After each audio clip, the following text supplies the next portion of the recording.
do like and subscribe, will you? Thanks! Good morning, dear all! Ay, meron po akong ipapakita sa inyo. Dahil nga po dito sa aking binapagawang kubo, ay hindi po napagbigyan magkaroon ng kuryente maski mag-aano po ako ng submeter na iba ang usapan, when ang unang usapan is po pwede, so hindi naging pwede, so we don't need to argue about that. Kailangan ko po ng mga ilaw, so of course, ang aking magiging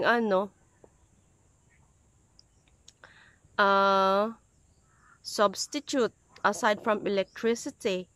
Kung hindi, solar lights.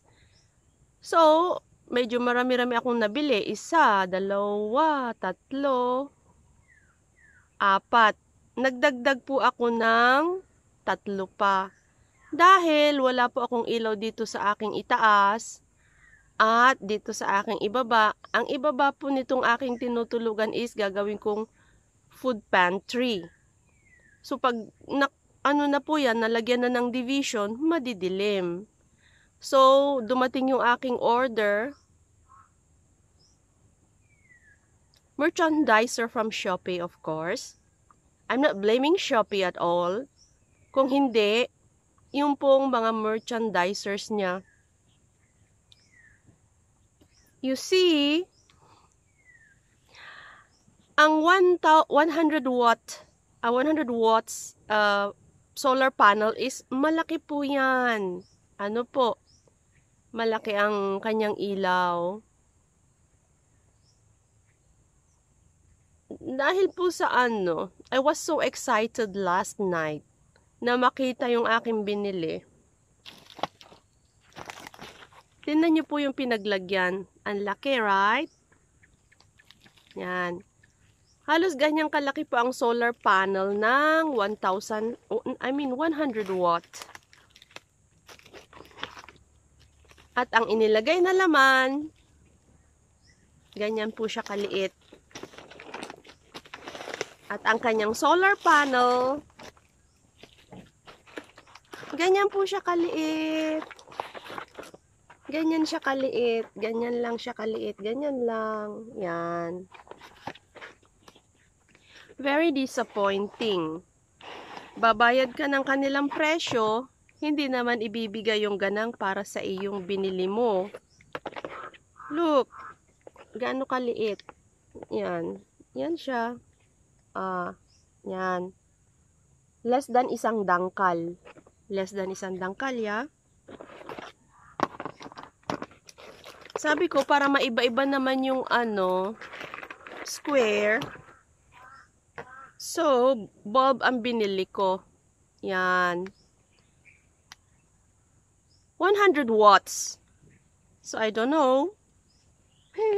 My first time at never been successful sa akin pong mga order dito sa Shopee Philippines. Ay. Tumapon na. Sandali lang po at tumapon na ang aking gawa. Yan. Walang magagawa para sa akin. So ako po ang aakyat-akyat ulit dyan sa bubong at sa dito sa aking paglalagyan sa aking tinutulugan. The biggest scam that happened to me so far ay ito. Tignan nyo po yung kanyang lalagyan. It appeared big. Di po ba? Dahil syempre nakaganyan. Yan. Ganyan po actually kalaki. Ganyan po kalaki actually ang solar panel ng 100 watts. And look at what's inside.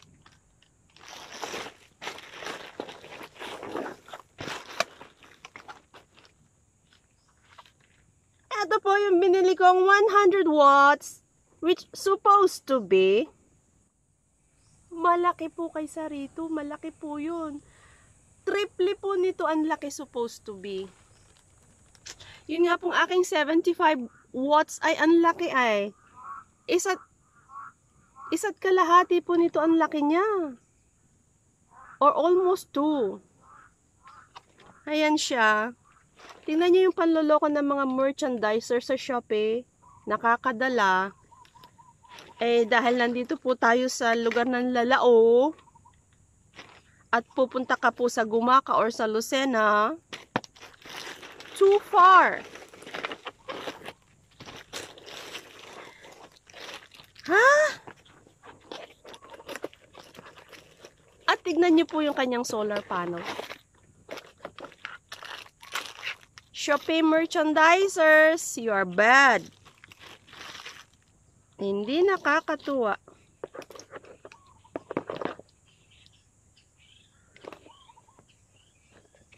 Ito po ang kanyang solar panel. Yan, ang kanyang solar panel. Yan. Yan, ang kanyang solar panel. Very, very bad. Grabe. Hoy! Merchandisers naman loloko! Scammers, scambag! Hindi ba kayo natatakot sa karma? O hindi kayo naniniwala sa karma? Yeah. Kawawa yung biktima. Pera yun, hindi napupulot. Aba. So, ang gagawin ko po ngayon ay magkakabit nitong bulb. Ikakabit ko po itong bulb and let's see kung gaano po kalakas ang kanyang ilaw dahil this is supposed to be 100 watts. Yeah. 24 meters daw po ang kaya niyang sakupan. Ay. At when I bought this, nakalagay doon is aluminum ang kanyang solar panel. Hoy, aluminum daw. Hoy. Yeah.